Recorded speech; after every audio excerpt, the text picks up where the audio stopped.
Good afternoon, everyone. My name is Brianna Horton, and I am the Protocol Officer and Public Engagement Specialist here at Goddard.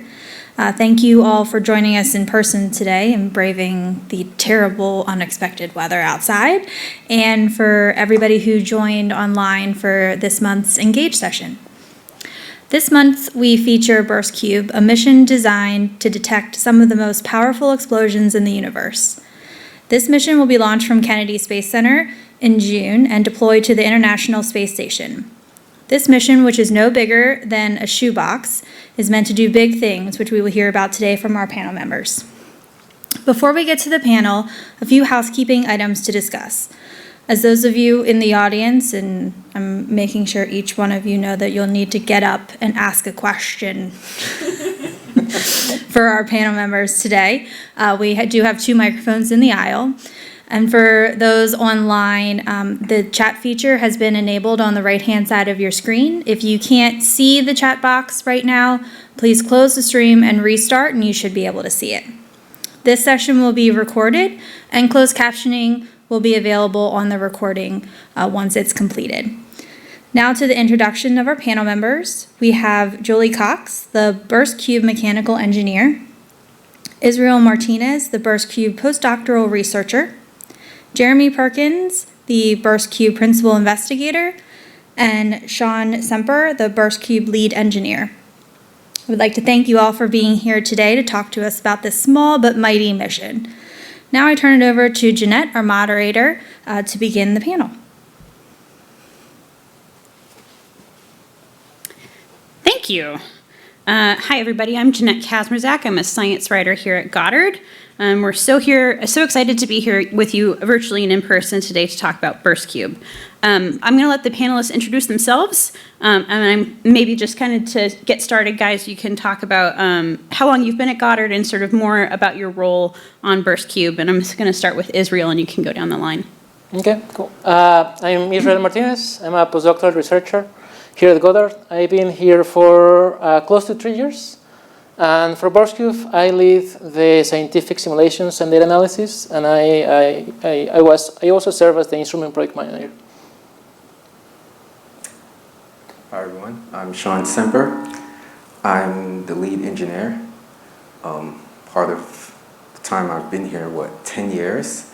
I'm responsible for technical, I support schedule, and also budget activities for BurstCube. I'm Jeremy Perkins. I've been at Goddard for about 12 years. I'm the principal investigator, and so that means I'm responsible for kind of the overall operations of the mission, including science and budget and schedule, and making sure everything keeps going.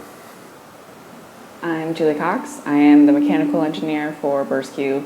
I've been at Goddard around 3 years now, working CubeSats. So I do a lot of design work and a lot of integration and testing work for the CubeSats. Thanks. So maybe just to kind of get started, what is BurstCube? I'm going to toss this to Jeremy first, and you can start, and others can chime in. Great. So like we said before, BurstCube is the size of the shoebox, so I'm not sure if you can see my hands, but I mean, literally, it's about this big. I'm always amazed when I see it about the size. But the key is that we're looking for some of the brightest gamma ray flashes in the sky, and these are coming from things like neutron stars that are slowly coalescing to each other and crashing together and exploding. They can also come from other exploding stars. We're specifically looking for the neutron star mergers, which are also going to be emitting gravitational waves. And what we're trying to really understand is how those work and how gamma rays are generated from those explosions.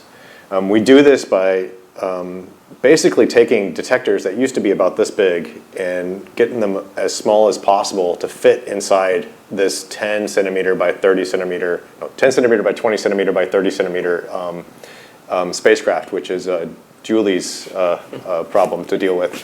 But we have 4 of those that are looking for gamma rays that are coming from basically anywhere in the sky at any time. And what we want to do is we want to detect them, characterize them, and rapidly tell the scientific community that something happened so that we can actually understand what happened. Anybody else want to add anything? Because my follow-up question to that is, so BurstCube is a CubeSat. What is a CubeSat? I'm going to toss that to one of our engineers maybe you guys could take a crack at that first. So yeah, a CubeSat is a small satellite. They are measured in units or U's. So 1 U is 10 by 10 by 10 centimeters. So you can launch something as small as a 1 U, this big, or you can go up to like a 20 plus U. So we are a 6 U CubeSat. So it's about the size of like a shoebox, kind of like a standard pillow, around that size. So CubeSats are a good way to get science up in orbit for relatively cheap and relatively quick.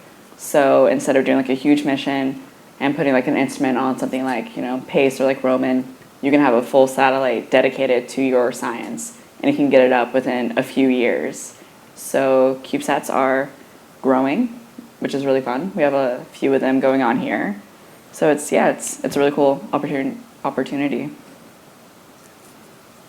So tell us a little bit more about sort of exactly what kind of science BurstCube will do and how it'll operate in space. Okay. So the main goal of BurstCube is to detect what we call short gamma ray bursts. These are like super cool astrophysical sources. They are very bright, even if it's just for a very short amount of time, say over the order of a second. And as Jeremy was mentioning, the particular one we're trying to look at just happened to also emit gravitational waves. And we are very likely to overlap with the next round of the gravitational wave detectors. And crossing fingers, we will be, we're hoping to have a joint detection between gamma ray bursts in gamma rays and the same source in gravitational waves. That's something that it's, this source of science happened during my PhD just a few years ago. It was just not possible. Everything we had seen before was only using forms of lights, in radio, in X-rays, visible light, but never in gamma rays. So we're really excited about that. That's something. Oh, that was great. Oh. Yeah, so I guess, why do we want to study gamma ray bursts? We've talked about sort of, they emit gamma rays, they emit gravitational waves. Maybe somebody could explain what gravitational waves are. So like this new era, like what is it and why is it interesting and exciting? Yeah, so I can start, and maybe Israel can tag to that one. So we're really excited to look for gamma ray bursts, mainly because we don't really understand how these objects emit these giant jets of particles and light. So we're trying to understand some fundamental questions about how they actually operate and how they work. And so that's one part. And then we're also trying to understand kind of fundamental questions about the universe as well, in terms of how light propagates and how gravitational wave propagates. And then that kind of segues into what gravitational waves are, is they are ripples in space-time. And so if you think about these coalescing neutron stars, they're very, very dense, and they are actually causing ripples in space-time as they rotate and coalesce into each other, finally forming this either a black hole or a heavier neutron star after they collide. And then we see what we call the gamma ray burst. And so by studying both parts of this, we can understand more about the progenitors of those, of that event, and also what happened afterwards. Yeah, and just to expand on the bigger questions that Jeremy was talking about, like studying these sources, it's great on their own sake, but also how they are connected to bigger questions. There are connections to questions in cosmology, on the shape of the universe, and how things behave in the long scale. They allow you to see the physics in these very extreme environments, certainly environments that are not available on Earth, and you can study fundamental questions, and they are even connected to things that you wonder about when you were a kid, right? How are all these things that we see around us and came up to be? These are sites when some of the elements that we see around us are produced. So I think that's pretty cool. Because gamma ray bursts, and especially the kinds of gamma ray bursts that BurstCube will be looking for, are known producers of heavy elements. So maybe we could talk a little bit about sort of like what is the difference? Like how are we categorizing them? Like there's short gamma ray bursts and there's long gamma ray bursts. So like what's the difference? And yeah. So to some point it's a little bit arbitrary, but short gamma ray bursts are usually in the order of 1, maybe a couple of seconds, and we believe that most of them come from the mergers of 2 neutron stars. Mm-hmm. And they rotate around each other, they just dance around each other until they finally touch and they produce this kind of thing. On the other hand, there's strong evidence that long gamma ray bursts, which last several seconds, minutes, or even longer. They are produced in supernovae, and both of these events can produce new elements. Usually for in the binary neutron mergers, you produce heavier elements, say like from silver or gold, something around that. And in supernova, you also produce other elements that we also see around in our environment. So why do this kind of science with a CubeSat? Yeah, that's a really good question, because there's a lot of challenges in doing not only this particular science in a CubeSat, but just GRB science in general. And one thing that we've mentioned is that these are things that can happen, they happen in really short timescales, like you're talking seconds and hundreds of seconds. And then they can also happen anywhere in the sky at any time. So you need to design a mission that observes almost the whole sky all the time and is sensitive to those timescales.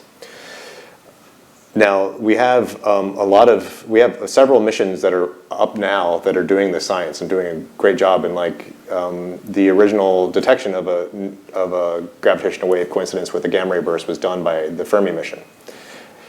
Now, one trick, though, is that since these can happen in the sky at any time, is we want to be able to monitor the whole sky. And it's really hard to do that with a single mission or a single instrument. And so the niche for BurstCube, even though it's small, is that we can add it to the existing fleet of NASA missions and get almost all sky coverage. So we can catch these things when they go off, no matter where around the Earth they go off. And the other neat thing is that with the technology development that's happened over the past decades is we can make these things a little bit smaller. There's a fundamental limit because you need kind of massive, big things to detect gamma rays. But the electronics associated with that type of instrument has shrunk. Now we have solid state detectors that can do what large, big phototubes. If a phototube is similar to like an old TV tube, basically.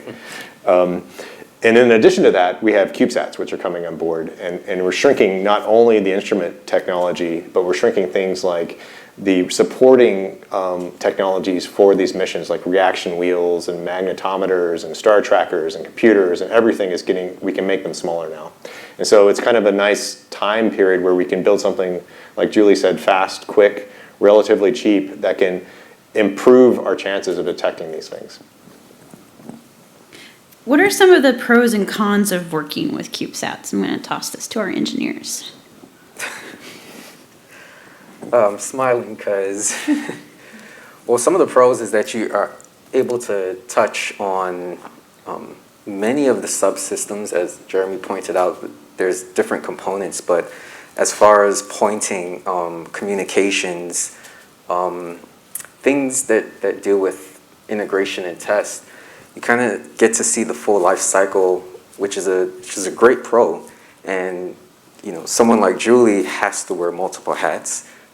Someone like Israel, has to wear multiple hats on the team as we go through different integration and testing phases. Some of the cons, I'll keep it short, but some of the cons is that there's a lot of negotiation that has to go on. So, as Jeremy said, we're shrinking things, and Julie's responsible for putting it in this shoebox.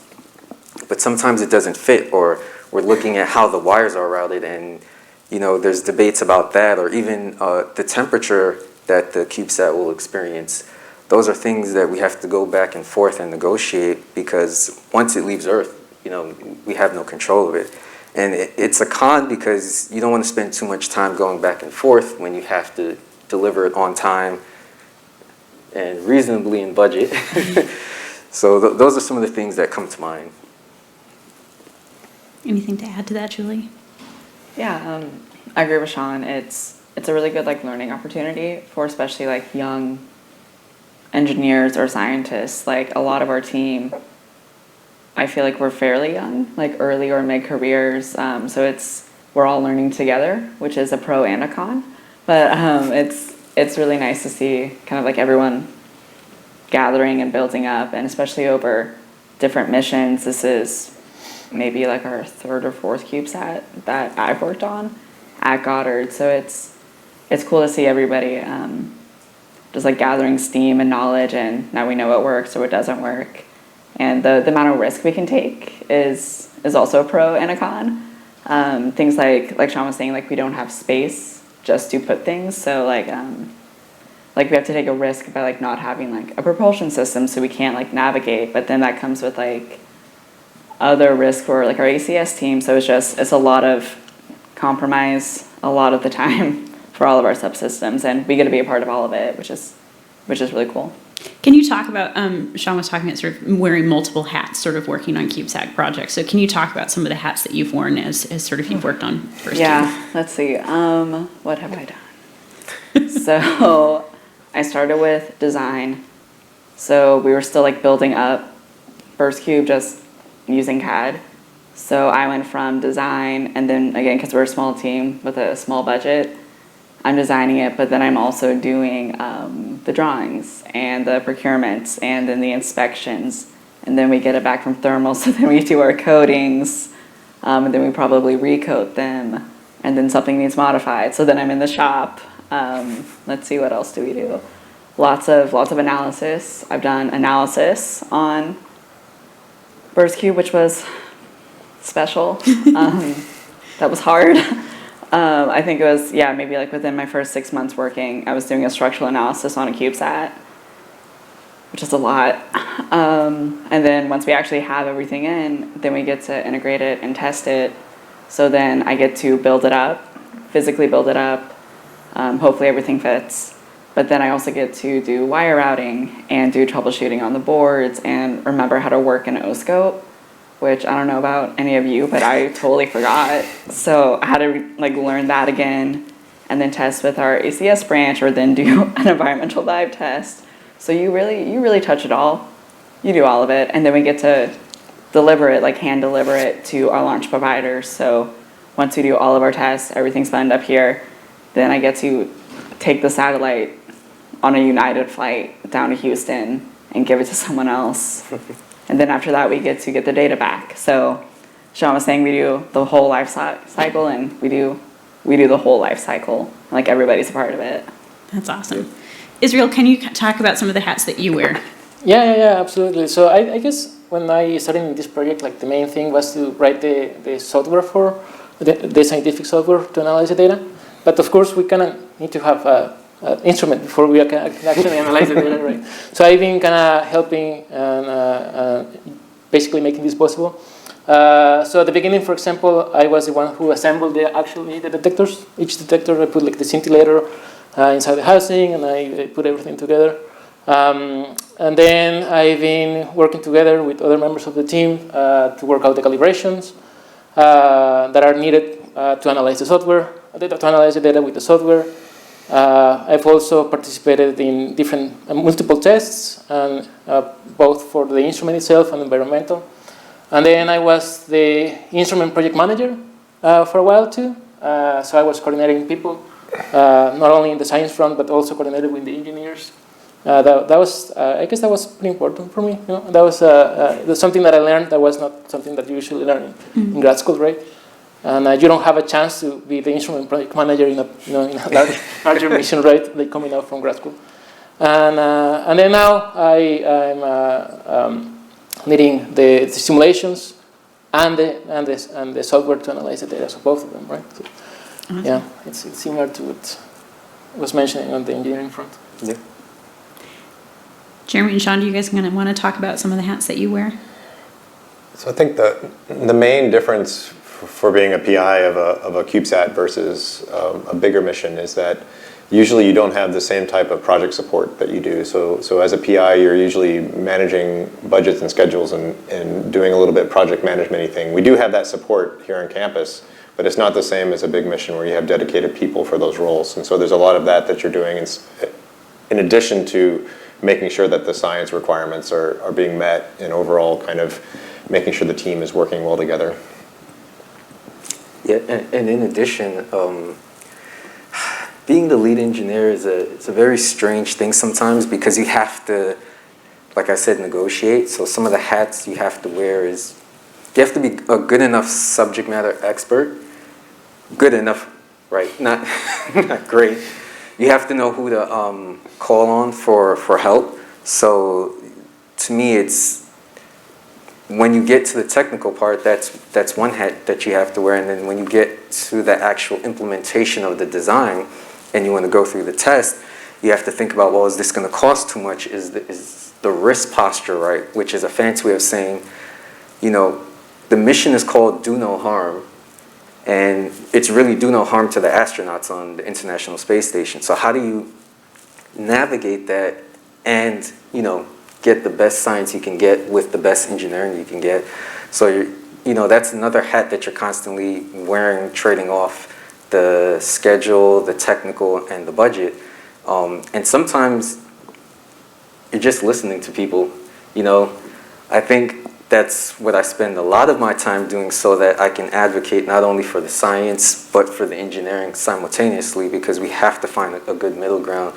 So it's weird, but it's fun at the same time, because, you know, I was more concerned when I started at Goddard with just my own thing, my own code, and now it's, okay, I have to deal with people in a positive way, right? Deal with people in a positive way.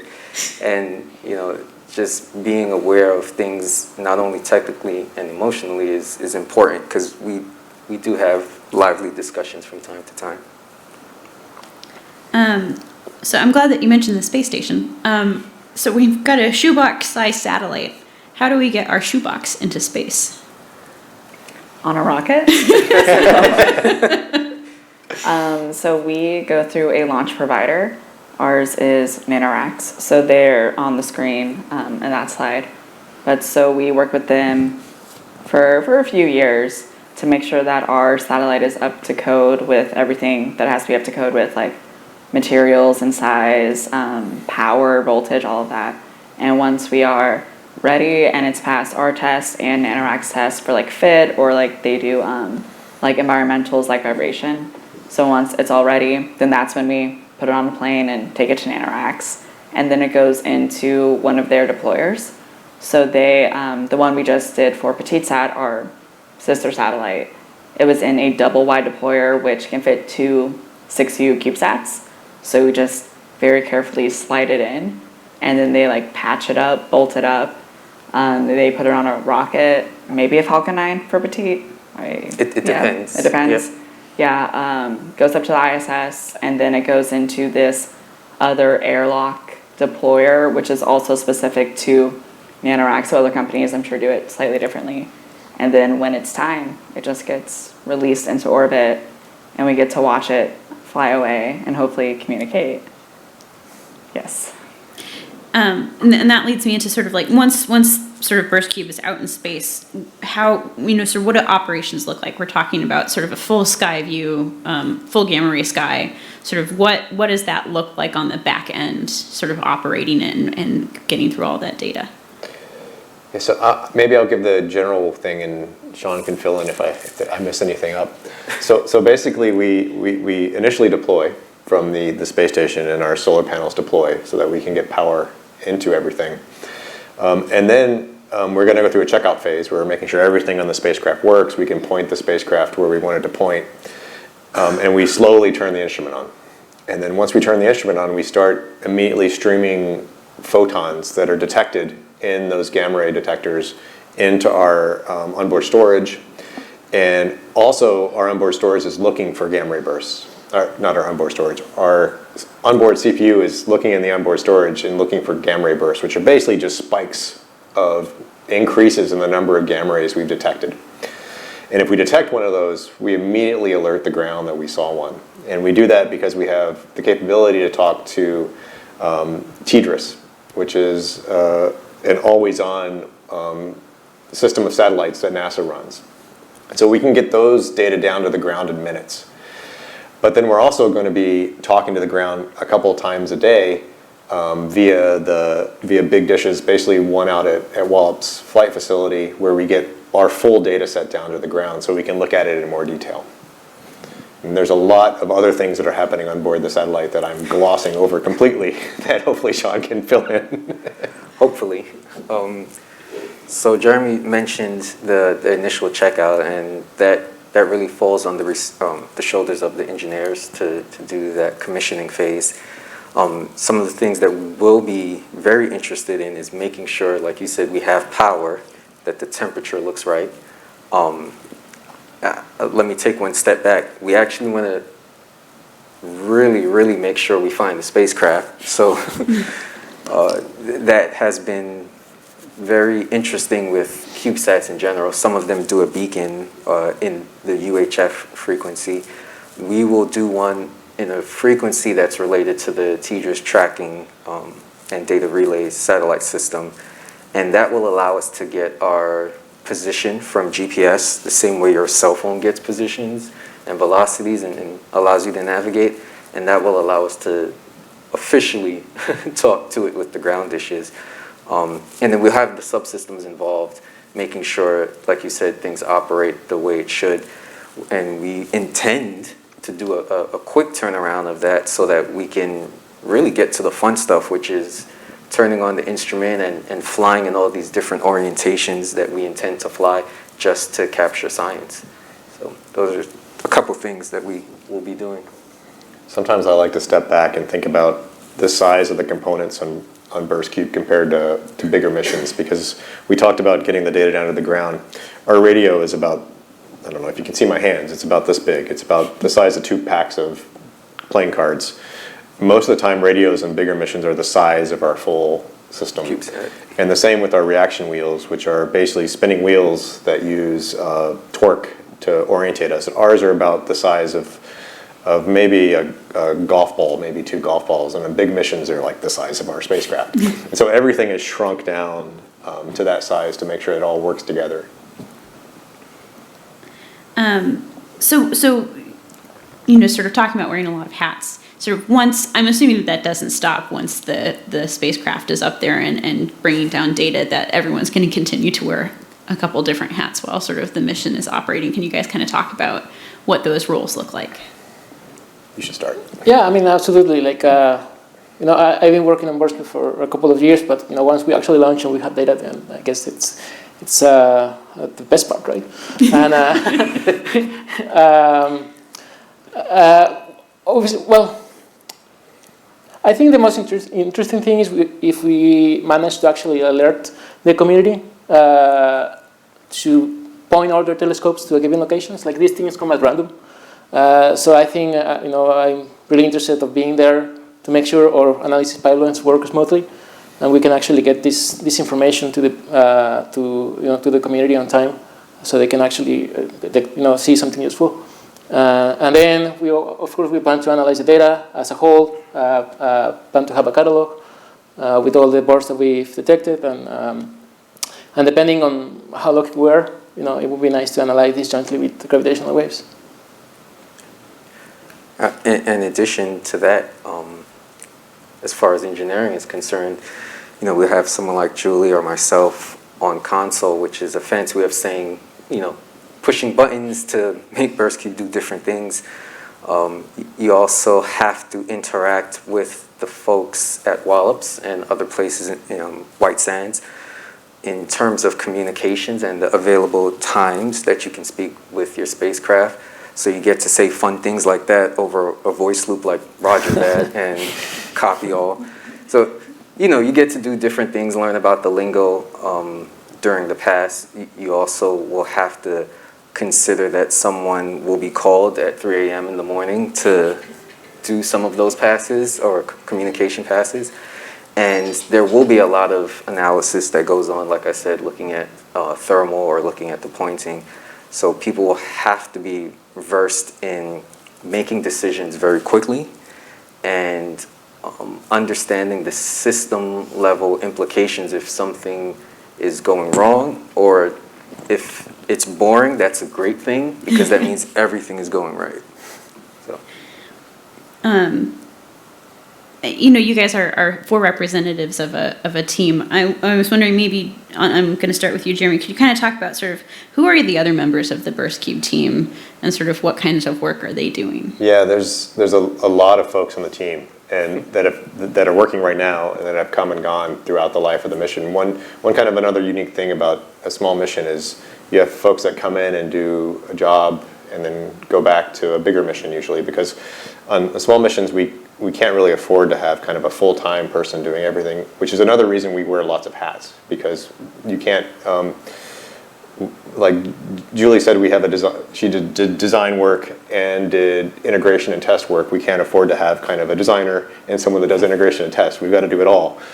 So we've got folks that like you have on the panel, but then we have folks working on like ACS systems and making sure that the spacecraft points to where we're supposed to point it. We have power folks that are dealing with making sure that the power system works. We've got electrical engineers that both are designing the electrical system of the spacecraft plus the electrical system of the instrument and making sure all that works.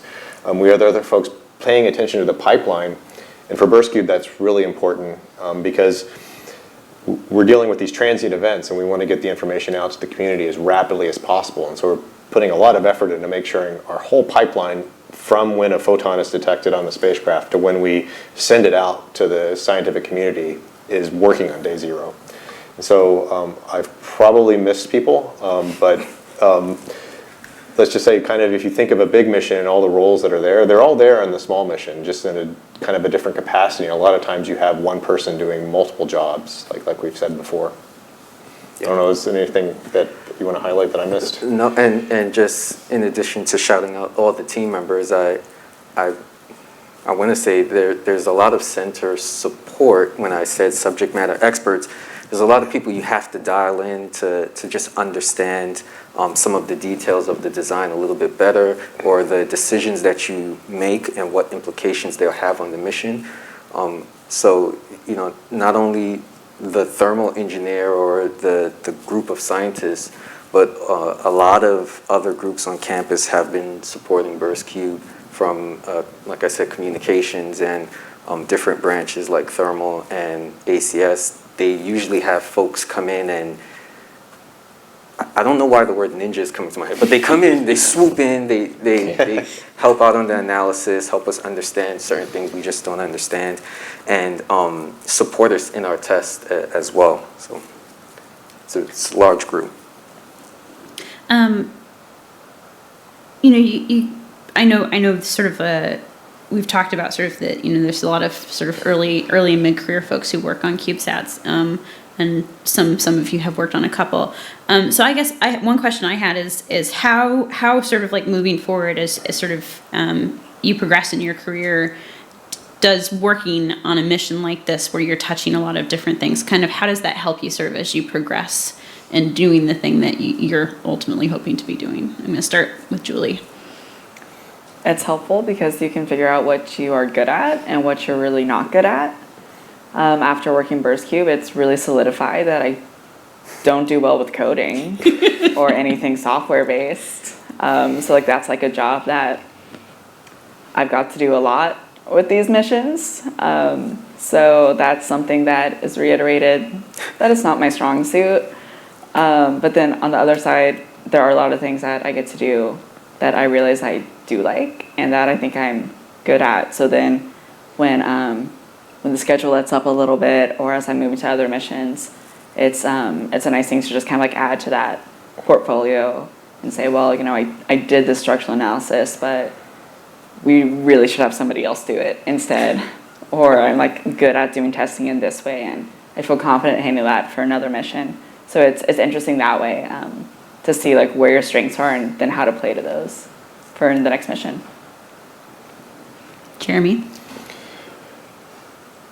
So I think there's a few things. One thing is, since I'm seeing a mission from the beginning to the end, it's interacting with all the different parts of that, which is really helpful for me for kind of the next thing that I want to do, is because I'm seeing the comms part, I'm seeing the mechanical part, I'm interacting with engineers, I'm interacting with scientists, and that's really helpful for kind of the next stage of things that I might be doing. For me, it's, like I said, it helps me know who to call. I didn't realize how important that was. But it also gives me empathy for both sides of the technical design and implementation and eventually delivery, and how I interact with other engineers for future projects that we will be working on.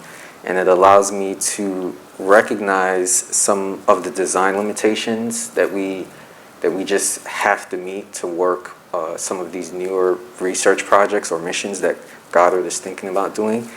And it also allows me to see what the future is for technology. I really like doing research and development, and this has given me a very holistic view of the things that we can do. And it's given me insight to see where there are some bottlenecks and possible places of improvement. And I can go to other colleagues and other groups on Center and talk to them about that. Yeah, and I think I agree that the kind of activities that I've done in BurstCube are much more varied than what I did during my my PhD. For my PhD, I also work on a gamma ray detector, but it was ground-based, much higher energies, but it was ground-based. So first of all, it allowed me to get in touch with with spaceborne technologies, how it works, how you interact with the rest of the engineering side of things. That was cool. Also, the role as manager, coordinating people, that's also something new for me. And in general, just being like the level of responsibilities, I guess, that you have, that also, I think I had a lot of growth in that sense. Yeah.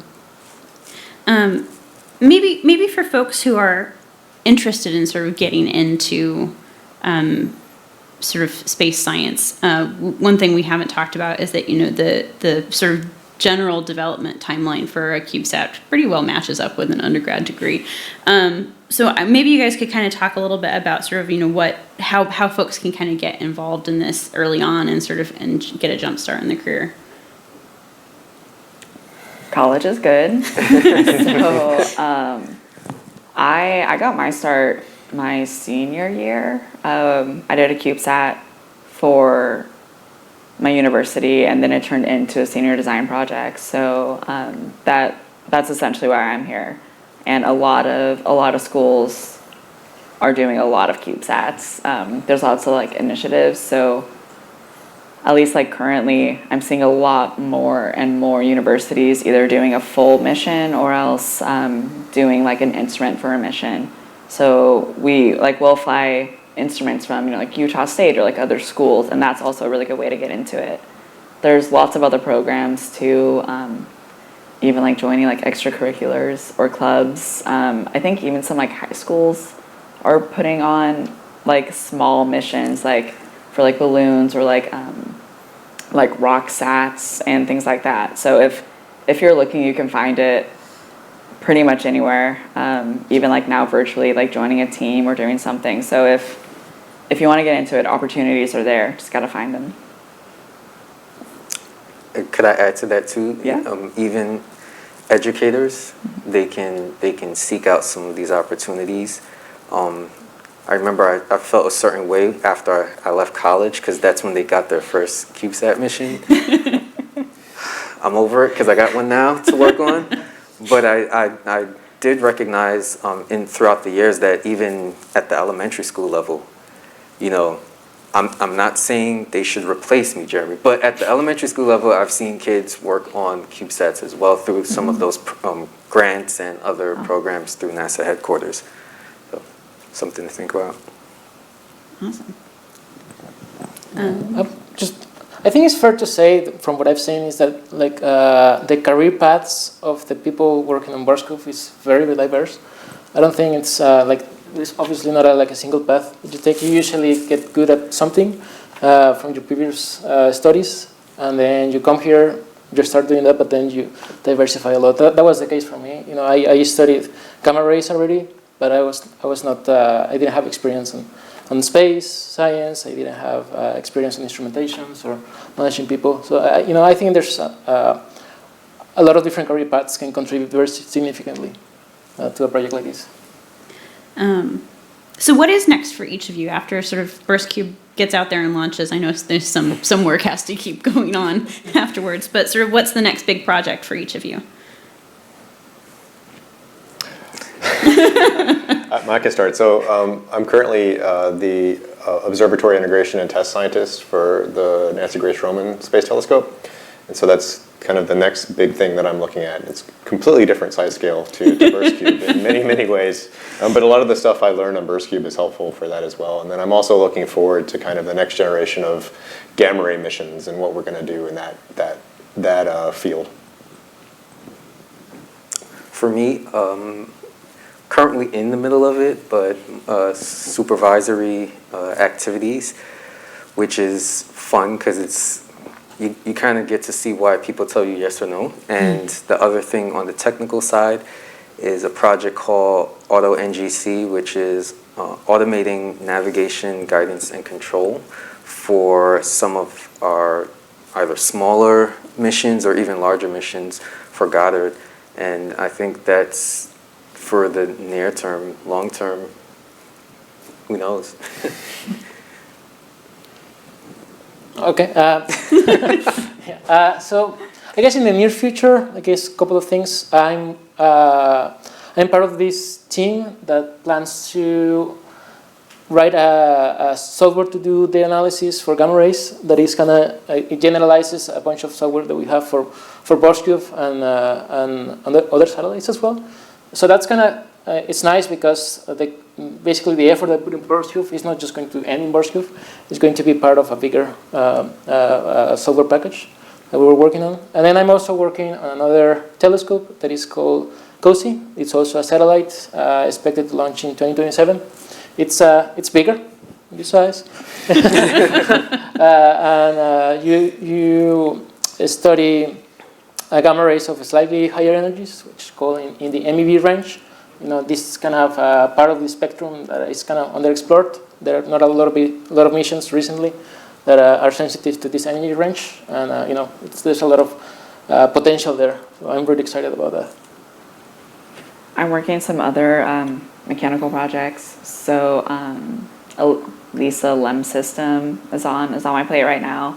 I'm working on a couple other mechanical things as people reach out and need some help. So staying busy. I think there's a couple IRADs in there too. So just trying to find some time in between BurstCube.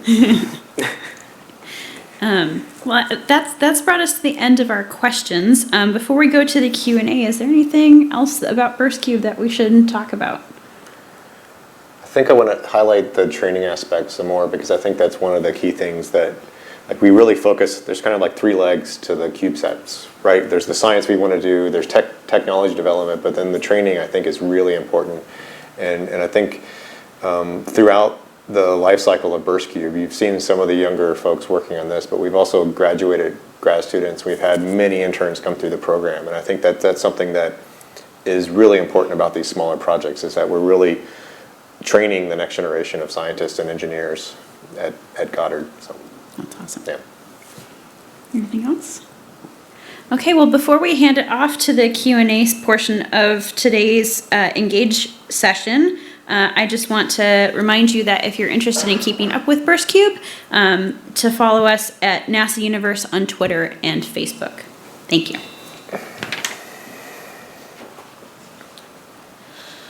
All right, so we are going to start the Q&A with our audience, both in person and virtually. So if you have a question in the auditorium, you can go to either one of the microphones on the ends here. But the first question is, which one of you got to name BurstCube? I get it. Gamma ray burst, CubeSat.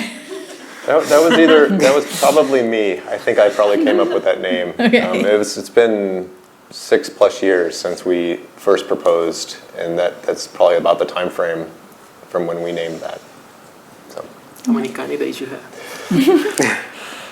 I can't remember now how many we went through until we picked that one, but that was the one we landed on.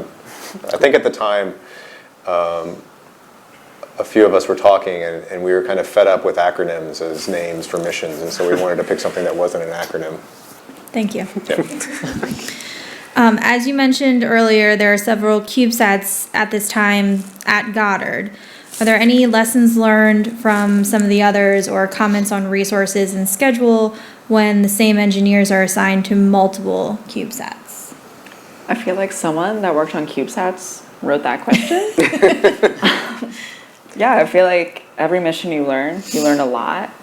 And yeah, since a lot of us are the same people working these missions, sometimes we get to take that knowledge and directly transfer it. Other times it's a little bit too late because sometimes our schedules can be a little bit tight on getting one mission done and then starting the other.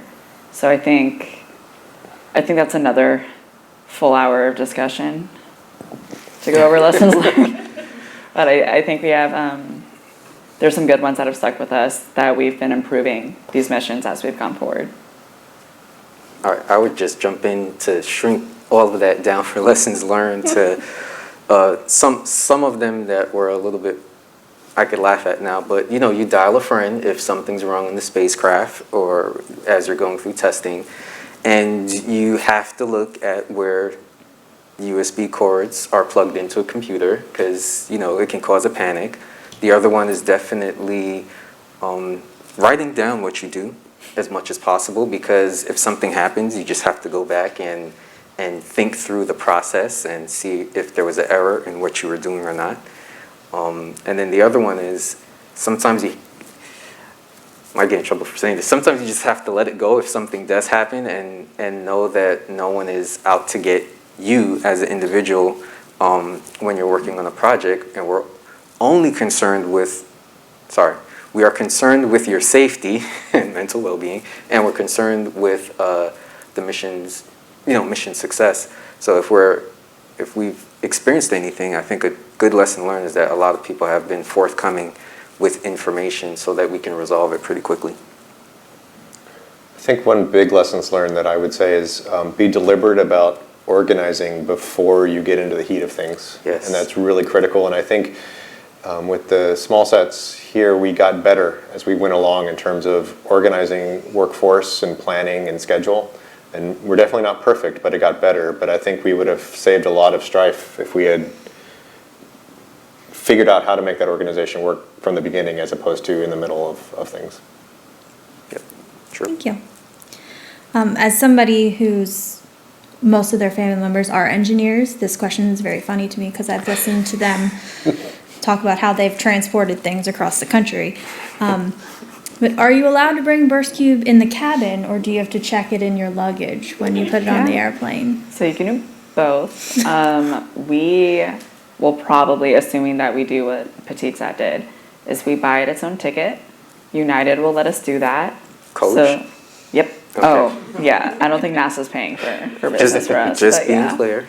Yeah, and then it's in its like little, it's a big Pelican case, and we wheel it in. We got escorted through TSA last time, so they just brought us through, put us on the plane. It got a window seat. I was in the middle, so it did better than me. Yeah, and that's kind of it. You just wheel it around.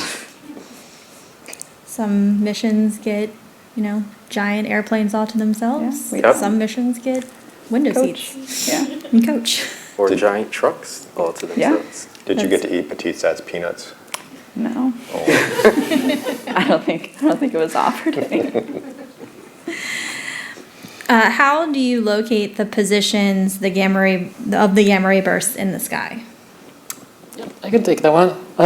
So the detector itself is not really a telescope in the sense that it's not going to point at something and try to see the image the way you usually see them. We do have 4 detectors. Let's try to put it with my hands, pointing in different directions. And they kind of shadow each other. And if you have a gamma ray coming from the right, then the detectors from the right will see more events than the ones on the left. If you have an event coming from the top, then all of them will see around the same number of events, and so on and so forth. And then you use this information to backtrack and try to see which positions in the sky is consistent with what you're observing.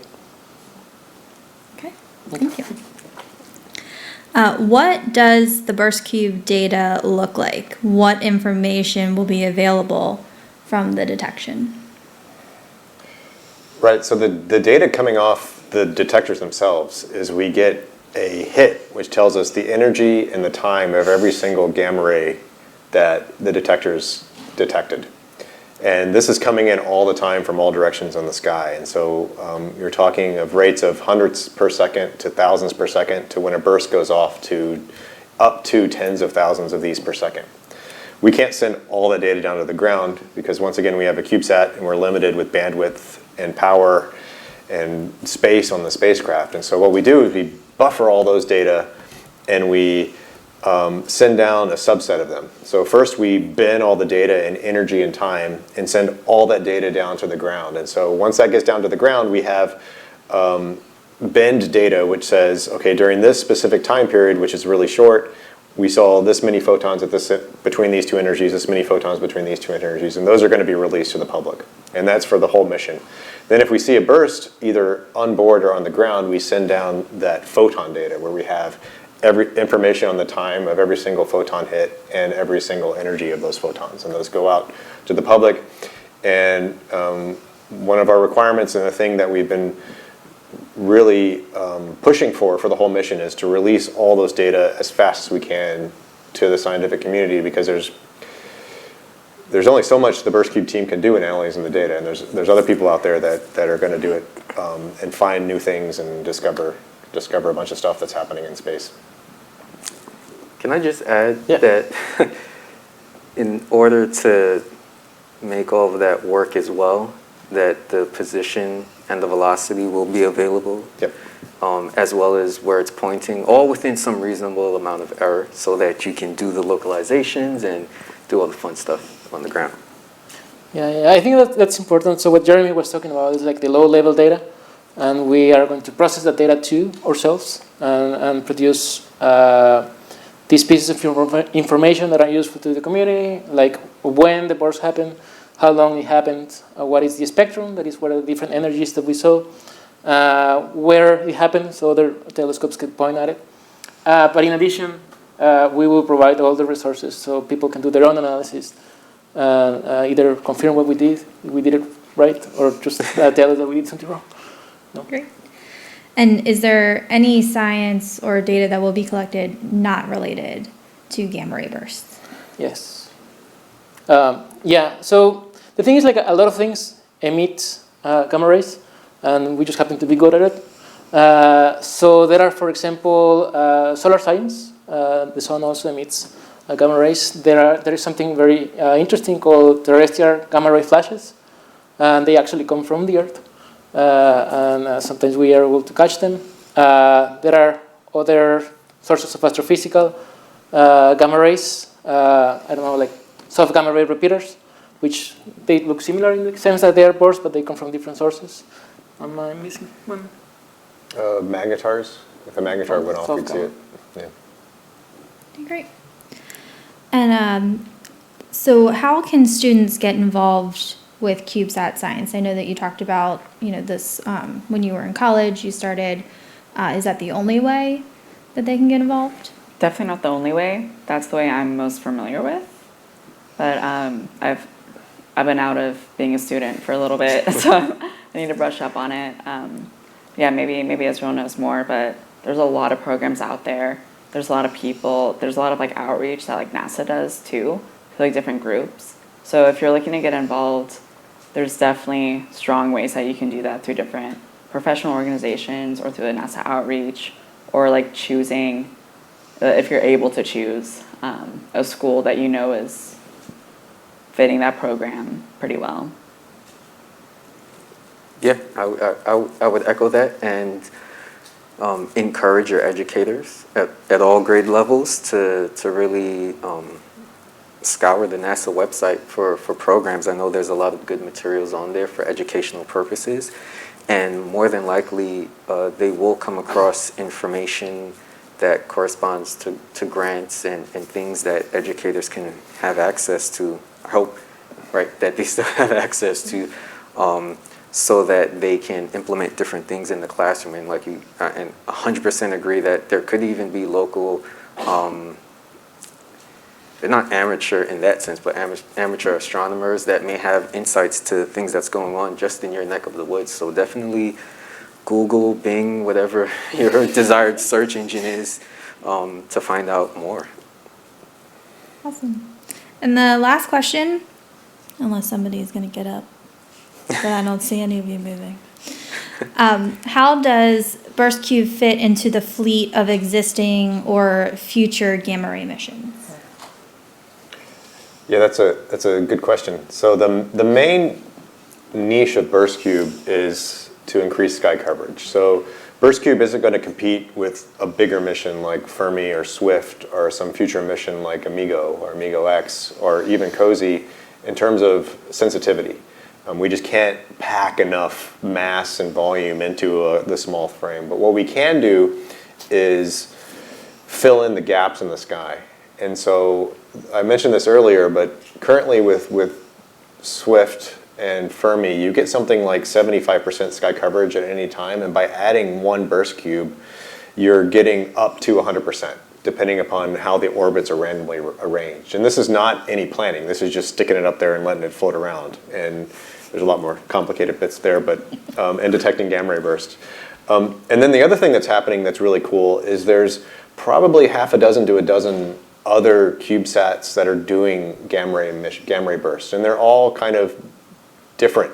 Some of them are smaller, some of them are bigger, some of them use different detecting mechanisms, but they're all kind of focused on gamma ray bursts because to do gamma ray science in a small platform, you need something really bright. And so gamma ray bursts are kind of the ideal candidate to look for in CubeSats. And so not only do you increase sky coverage and help out in the search for gravitational wave counterparts, but you're also joining this fleet of kind of small missions that are looking for gamma ray bursts. Great. We have one person who is brave enough. Hey, Dan. Which will be our last question. Hey, folks. Hey. So, BurstCube's on orbit. Short gamma ray burst happens. Gravitational wave counterpart detected. What does your life look like that day, that week, that month after that happens? Let's say it's close. BurstCube detects it. What does your lifestyle look like for that amount of time? This has happened just once before, right? Like there's only one single event in the whole history that had a joint gamma ray detection and gravitational wave detection, and I actually was there during the first conference after that happened, and I got to hear what life was for people that were involved in this detection, and usually you throw everything away, right? Like you just focus on this and try to get ready, and people will just keep asking you for the analysis, right? Because there's an automatic analysis that you put out very rapidly, but usually you keep digging and try to optimize things, and you want to get ready for publication. And for example, for the previous event, there was this massive paper which pretty much everyone in the community was part of, and coordination was, it was challenging, right? So it's I think it will occupy a bunch of our time if that happens. Yeah. All right. Well, I want to thank you guys again for taking the time out today and coming out in the rain, for enlightening us on BurstCube, and fingers crossed, June, we'll all be watching. And thank you guys for coming in person and tuning in online. And you can look for the next month's Engage session in Dateline or in a future blaster to your email. Thank you.